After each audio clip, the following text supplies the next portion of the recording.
Huh? Jackson, Tennessee City Hall. Yes, sir. I didn't know it had no real front like that. That's in front of the courthouse. That's City Hall. They redone it a few years ago. Unless you go down there quite frequently. I think what made them redo it is whenever that tornado come up through there. Remember that tornado went right down through the heart of Jackson? Back whenever I was living over here in front of you? Huh? My son and I, we went on a crusade.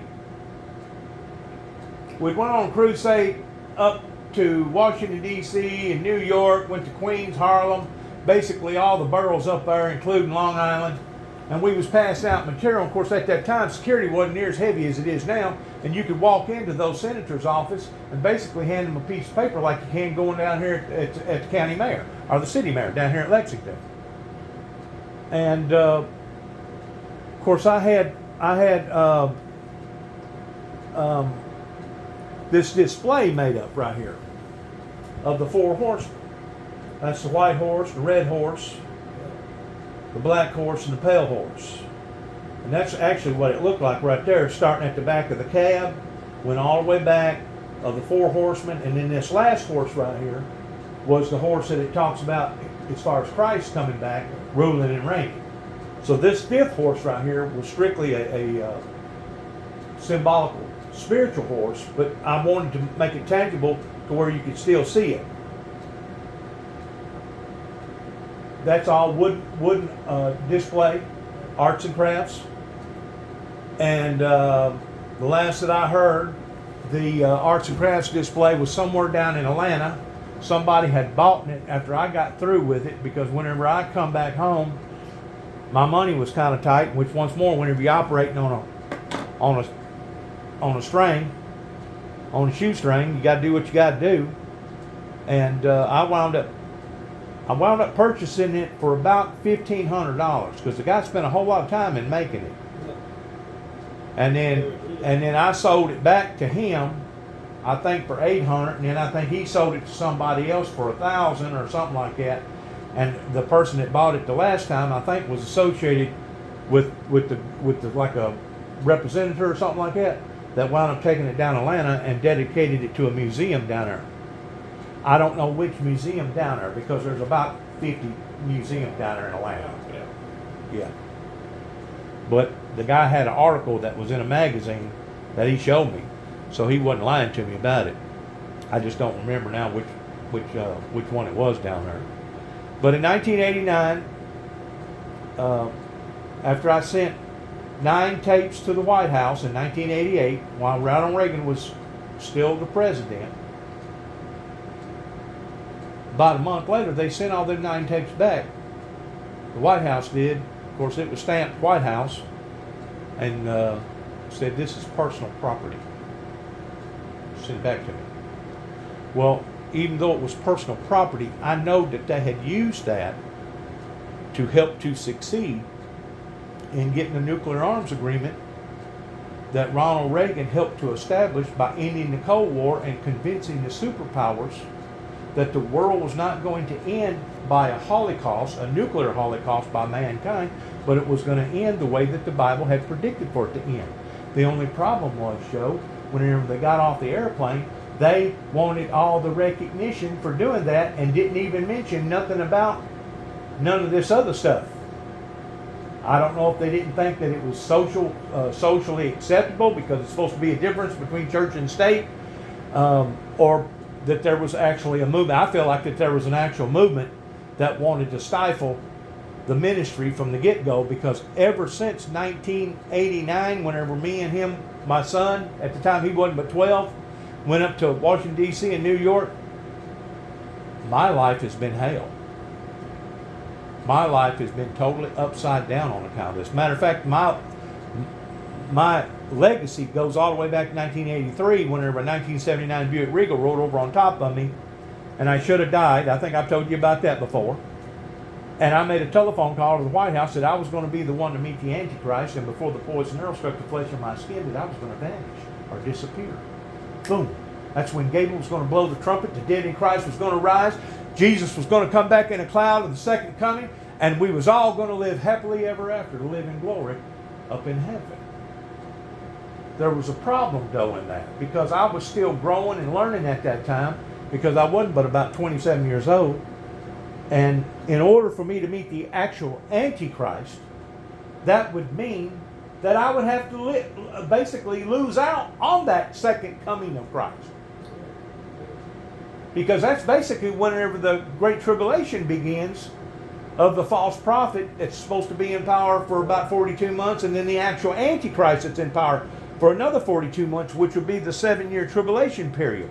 Well, I don't want to meet the actual Antichrist,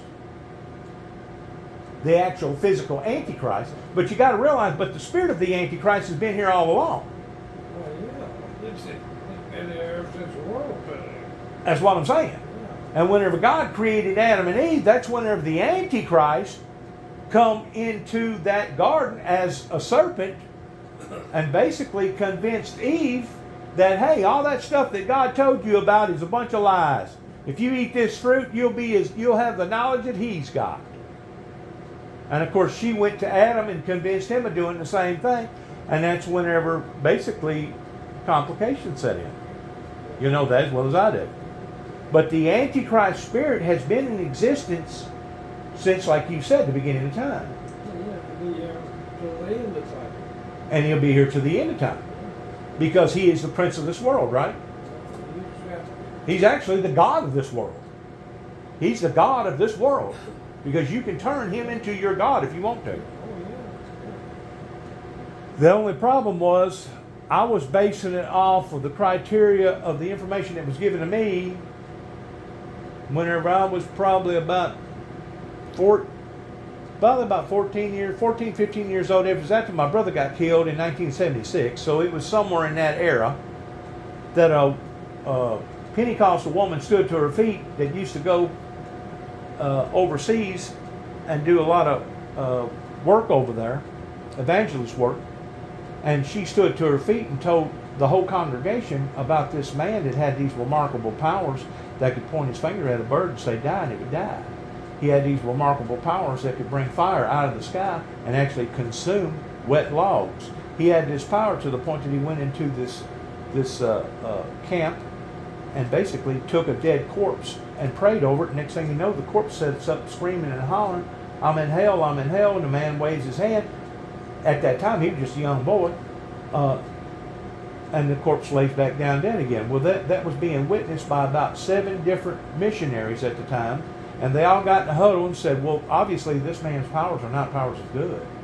They're powers of evil. Let's ask him if he's the Antichrist. So whenever they went up and asked him if he was the Antichrist, he boldly spoke up and said, no, I'm not the Antichrist, but I am a follower of his.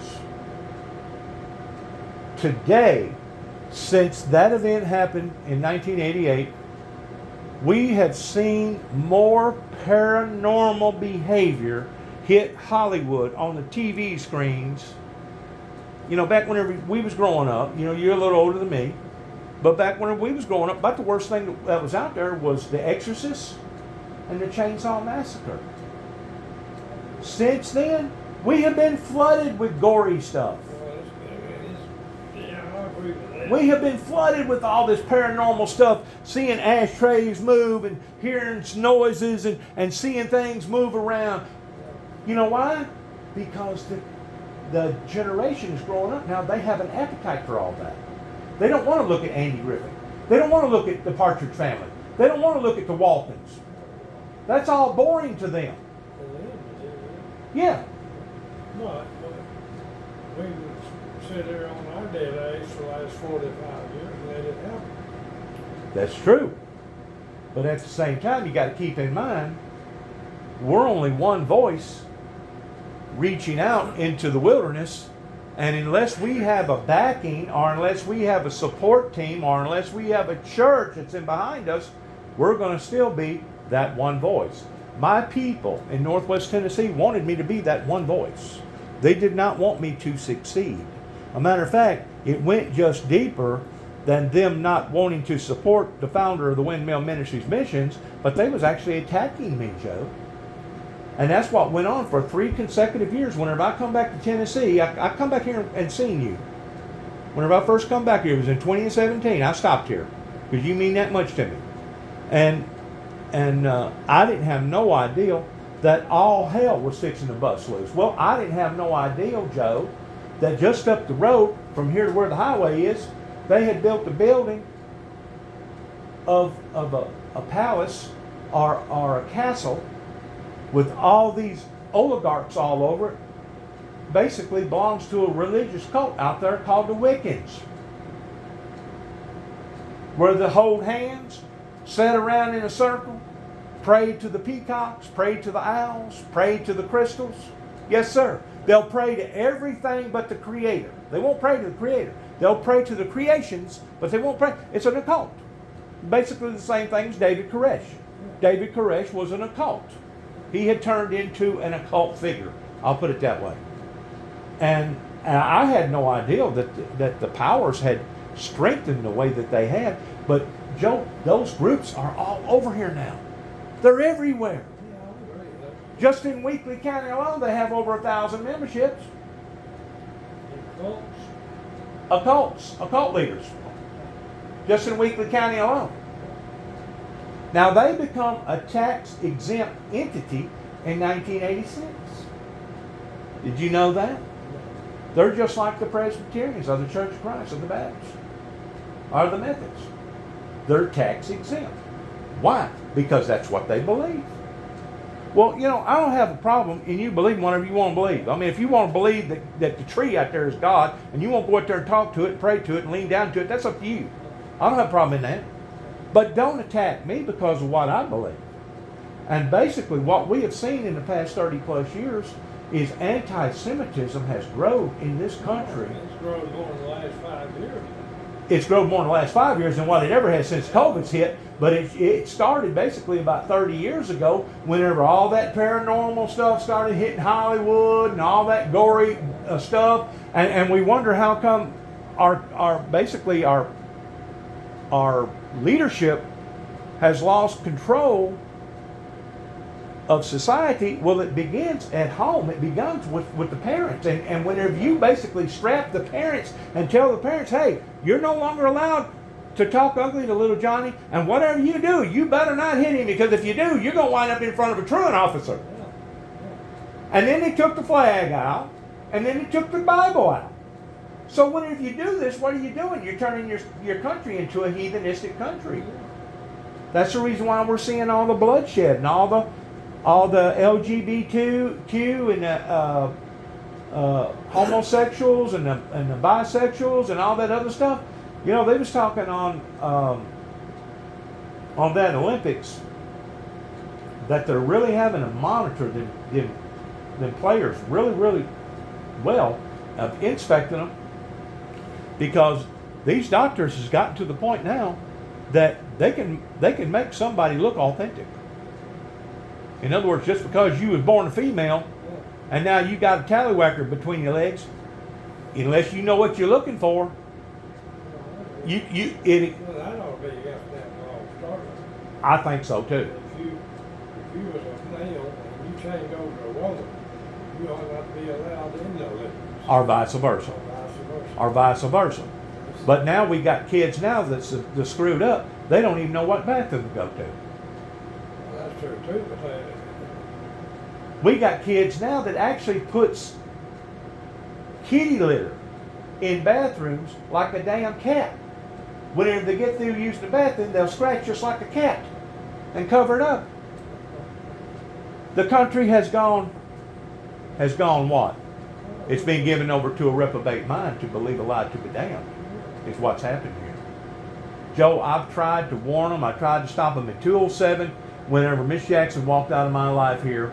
And you've told me many times that Dennis, y'all was a real good neighboring couple, and you told me, I don't know if you really meant it or not, but you told me that it actually hurt you to see us leave, because you really didn't know who was gonna follow suit in behind.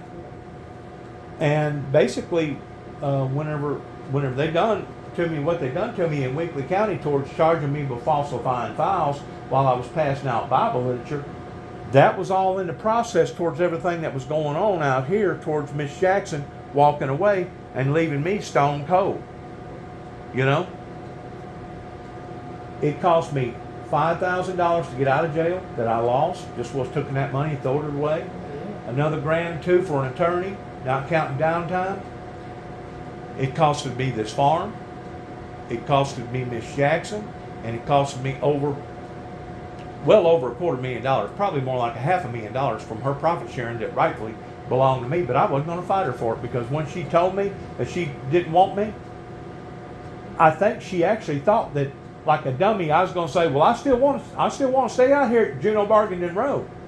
I let her know, hey, whenever I made that commitment for us. I didn't make that commitment for me. And because us is no longer us, I don't want it. And I think it floored her. Because she probably thought that she was going to get her cake and eat it too towards coming out here and staying on the weekend or whatever, and and still enjoying something that she didn't even have to pay for. And let me pay for it. Yeah. Leave him wounded and heartbroken. Yeah. Keep in mind, we'd already went through a divorce before that.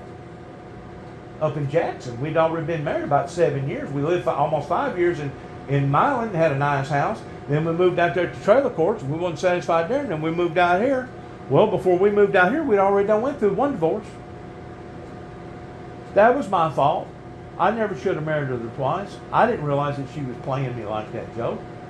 I had no idea that she was playing me. How do you know what's in behind people's minds? You don't. But anyways, they run me basically out of Northwest Tennessee over Davidson County. And I was living up there in Nashville at the time. And I was down there by where they have all the fruit stands and stuff over there, farmers market and stuff. And there was an artist over there that was a blow artist that was painting t-shirts, different designs and stuff. So I put on the t-shirt the 4 horsemen of the apocalypse, A Bloody Road Ahead, the Juby story, and something else. I think it was one drop of blood washed away all my sins. And I wrapped it up and I sent it to Young Bush. Because at that time, he was president at the time in 2005. Well, I got a visit from Homeland Security. Won't know what all this meant. They actually come to my workplace at the time at a body shop and questioned me, and then they went out to where I was living at and inspected everything out there and made sure everything was hunky-dory. And it wasn't until Hurricane Katrina hit, which was long about this same time period, is whenever, at that time, I'd left that body shop, went to another body shop south of Nashville, basically still working for the same group of people, just a different building. And that's whenever they called me up, at about 11 o'clock, and they said, we got some more questions for you. You mind coming up here and talking to us? Well, I want to comply with the law all that I can. I don't want to be whatever. So I know where the office was off Hollywood Boulevard up there. So I went ahead and went up there. And first thing I done was a woman come in there, started talking to me.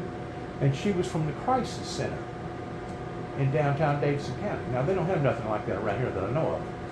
But it was all set up. It was a frame-up job. Asked me about 3 questions. She stood up. She said, yep, I think there's something wrong with it. And that's all it took. That's all it took. Joe, I had 3 automobiles tore all the way down to the frame.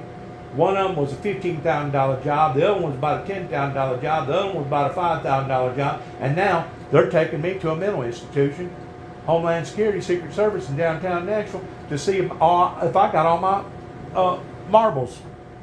I didn't get out until Monday, because they can hold you for 72 hours without no questions. You just got to get a pass to the doctor to say, oh, he's okay, ain't nothing wrong with him. Well, what they was doing, they was taking that out on me pertaining to all that crap that had hit down there in Katrina.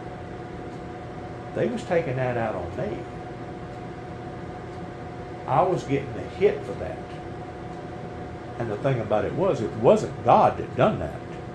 it was the devil that done that, because the Bible talks about that in the last days Satan will come down in great wrath because he knoweth his time is short. I used to think that Satan, getting in somebody and like being like the Exorcist movie where you become possessed. I used to think, well, that's talking about getting out here raping people and committing crime and killing, doing all these killings and stuff, which that's a part of it. That's a part of it. But God showed me that there was more to it than just that. All these storms, all these stuff that we're creating pertaining to messing up the atmosphere and stuff, that's all part of the deception that we was blinded by in thinking that we could go on forever and there wasn't going to be no consequences. There's going to be consequences. Anyways, I had to explain that to those guys up there. In the meantime, I was driving back and forth and going. I wound up traveling from the East Coast to the West Coast 3 different times on my dime. Some of the states I worked in 2 or 3 different times. And I got W-2 forms to prove all this. I think in total I worked for about 65 different dealerships or body shops in about a 7-year span. Now, whenever I done my accident in 1979, I was 19 years old. Took me about 4 or 5 years to elevate to get back on my feet again. That way I wouldn't just be drawing a stupid check or whatever, a disability check. So I had to retrain myself to be an auto body technician. I worked for 5 years, almost 5 years in Milan, Tennessee. Then I worked for almost 10 years in Jackson, Tennessee, working for that outfit. I went from a 5-year stance to a 10-year stance. To some of those people, I was working for probably 10, 12 different outfits a year. And what I was doing, because the economy had failed, this was after the bubble burst happened in 2008, money got tight, fuel went way up out of sight. That's whenever Congress had to bail out all them car manufacturers and stuff like that. Money got real tight. And basically, if I didn't become a storm chaser, wherever there was a tornado or where there was a hurricane, money was going to drop. I was going to be hurt. So basically, that's what I done. Wherever there was a catastrophe, I followed it. Because I know that's where the money was going to be thrown out there to the insurance companies.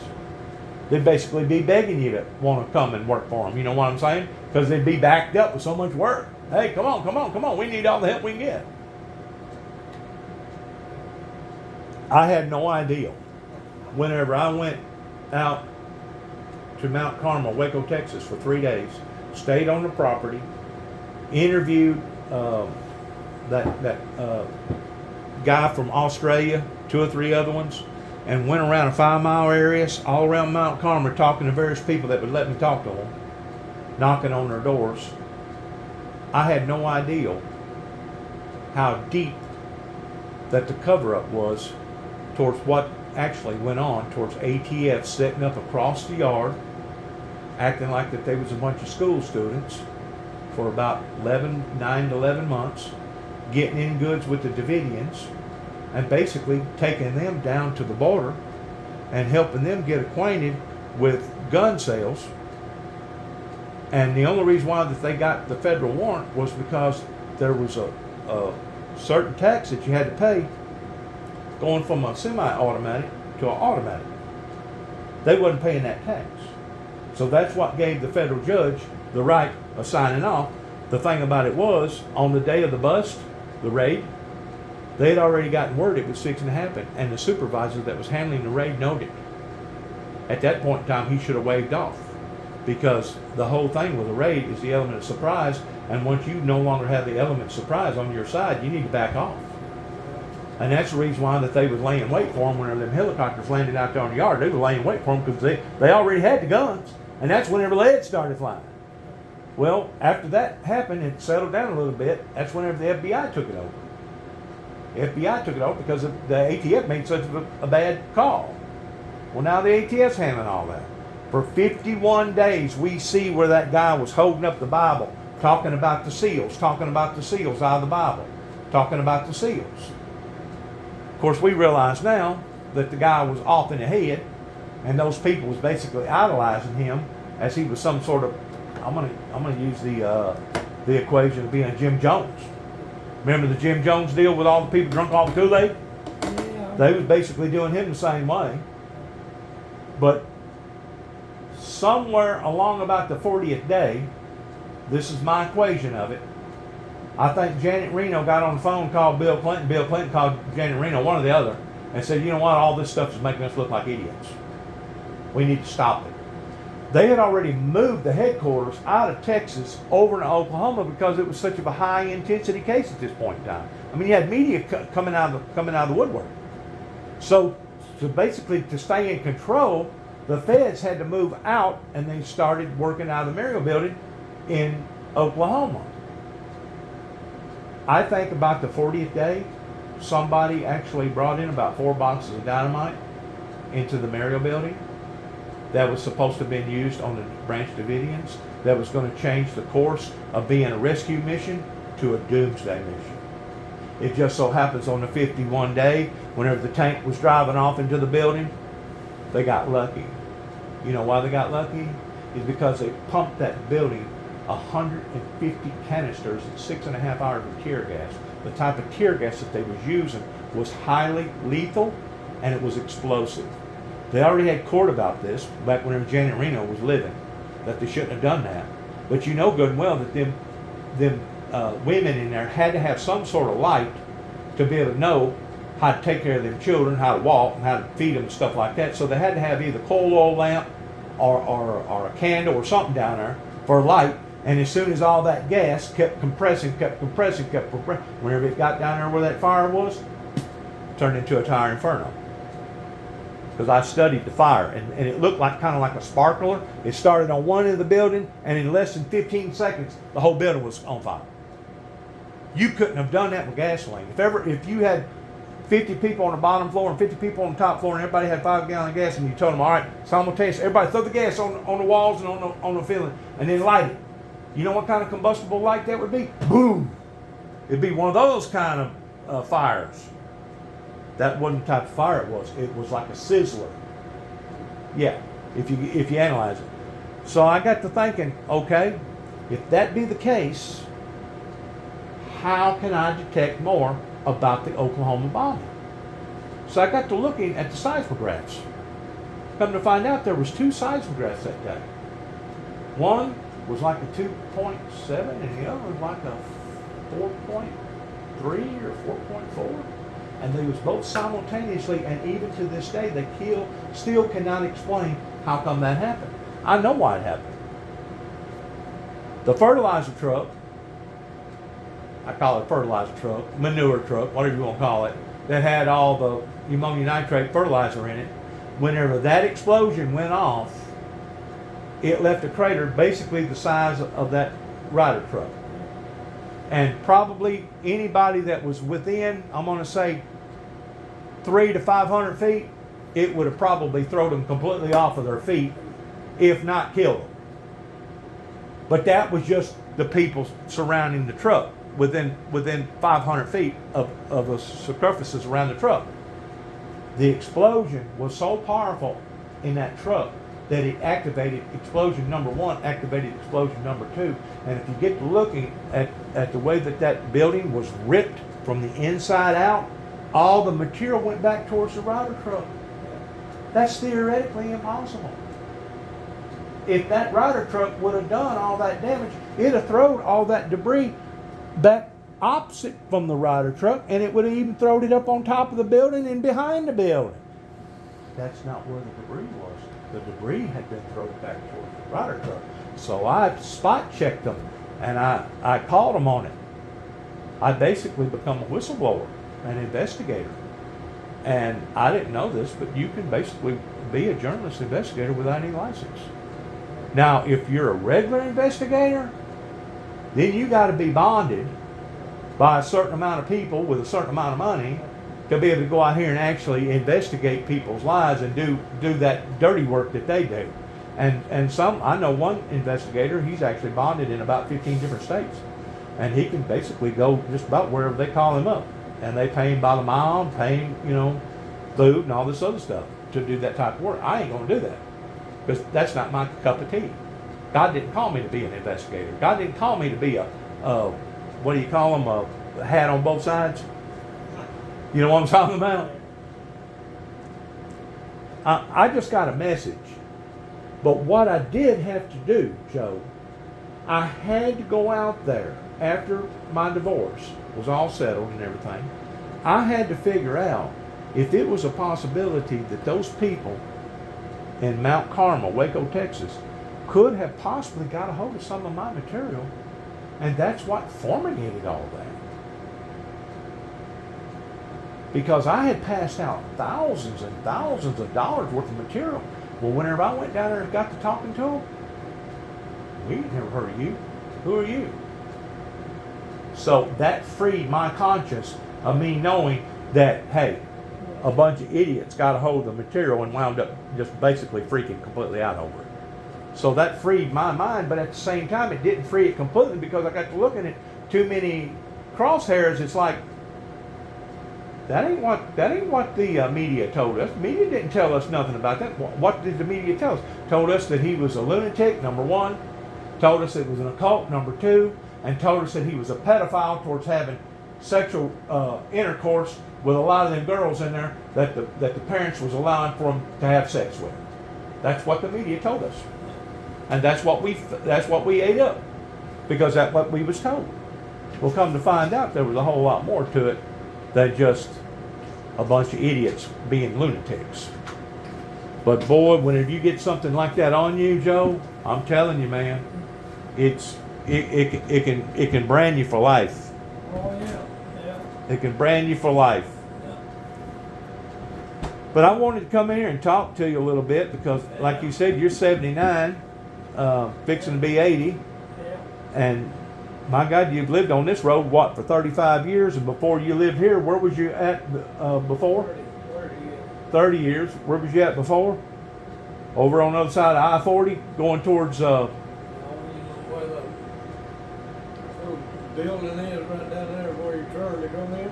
Yeah, That car lot building. yeah. I live right there for 20 years. Oh, you did? I didn't know that was an apartment. Hmm? I didn't know that at one time was an apartment. It wasn't, no, but the car lot there in 1980. Had a single wide trailer there. I got you.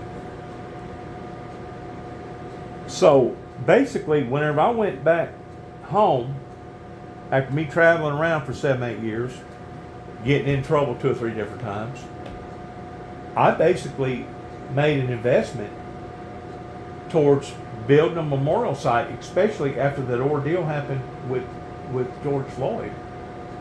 And I thought, all them people that has died of mass shootings, as far as I'm concerned, though they wasn't out here on a battlefield, they still deserve to be honored. Oh, yeah, like the people that They got- still deserve to be remembered. Oh, yeah, the people that got shot. Because a lot of them people was just children. Just like the children that was in that building that got burned up. The building that blowed up in Oklahoma City, Oklahoma. I think there was like 25 children that died. I mean, there was like a daycare center, like yeah. So I put my heart into it, and whether or not I get any reward towards an act of love in this lifetime or not, I don't know. Maybe my son will pick it up after I'm dead and gone. Maybe my name will be cleared before then. Maybe it won't. I'm not worried about it because I know me, and I know my motives, and I know that it was basically Homeland Security in the year 1991, after me and Shirley had gotten married on that highway. Shortly after, less than a month after that, I got hit coming out of Kentucky. And they put me in Lourdes Hospital in Paducah, Kentucky for about a week. And while I was sitting there, I was watching Desert Storm. Was it Desert Storm or Desert Shield? Whichever one it was. Desert Storm, I think it was. I was watching all them bombs blow up and seeing what our government was doing pertaining to Saddam Hussein and everything. And I was thinking to myself, my God, you've went to war with the wrong people. You know why I know that? Not only was I told in the 70s about this man that had this incredible power that could do this stuff supernaturally, but I met him. I met him and his 12 disciples in 1988, right before I sent the 9 texts to the White House. And our officials knowed about it. That's what helped Ronald Reagan in successfully succeeding in convincing the superpowers that the world was not going to end by a Holocaust, a nuclear Holocaust. But my people fought me on it. And now look at the consequences on what it's gotten them. All right, then. You about got me wore out. All right. I want to show you one more thing. The people that they're saying right now that masterminded 9/11 is a bunch of BS. They did not mastermind 9/11. Now, I'm not saying that they didn't have something to do with it.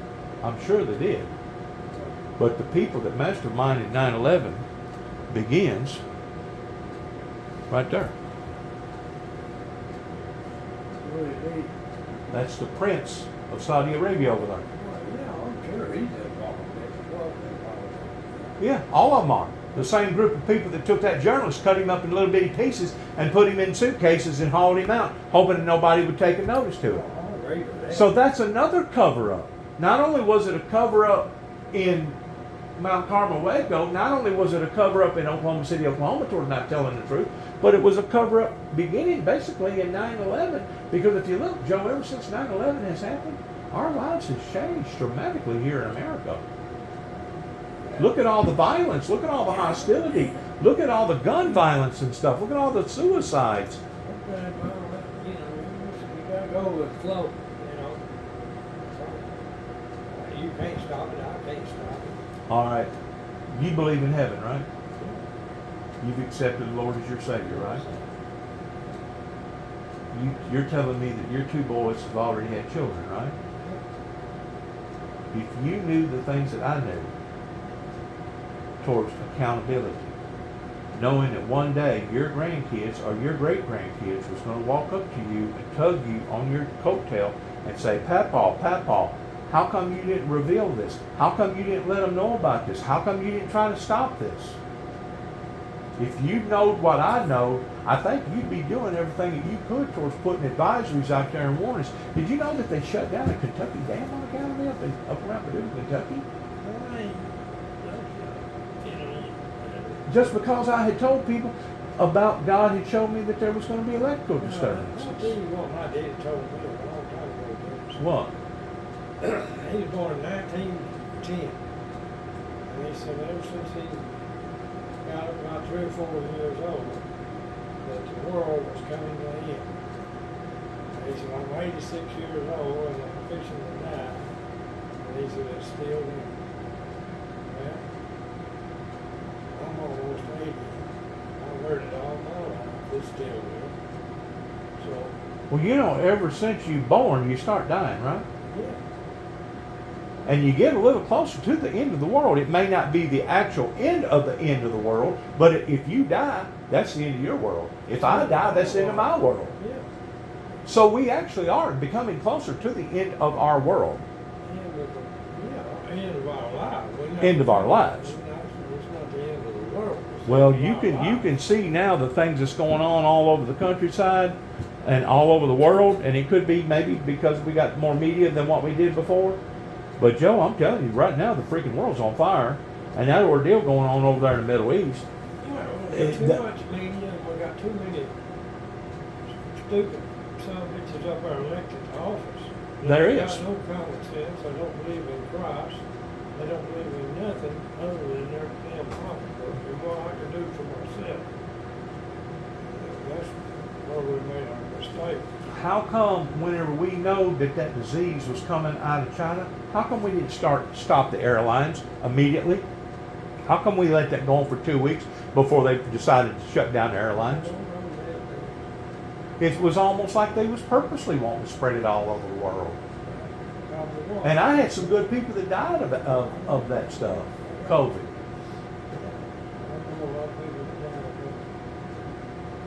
Over 1 million people died of that stuff. In this country, just in this country. Probably 15 million around the world. Or more.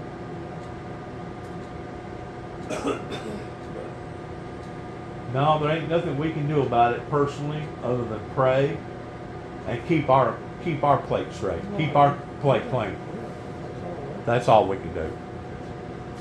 But I think if as much stuff had happened to you as happened to me on a supernatural spiritual level, I think you'd have been like me. You'd have been trying to put your best foot out there. I'm trying to put my best foot, and I'll tell you every day. I mean, I'm not gonna try to sway nobody from what's going on, or what ain't right, and what's wrong.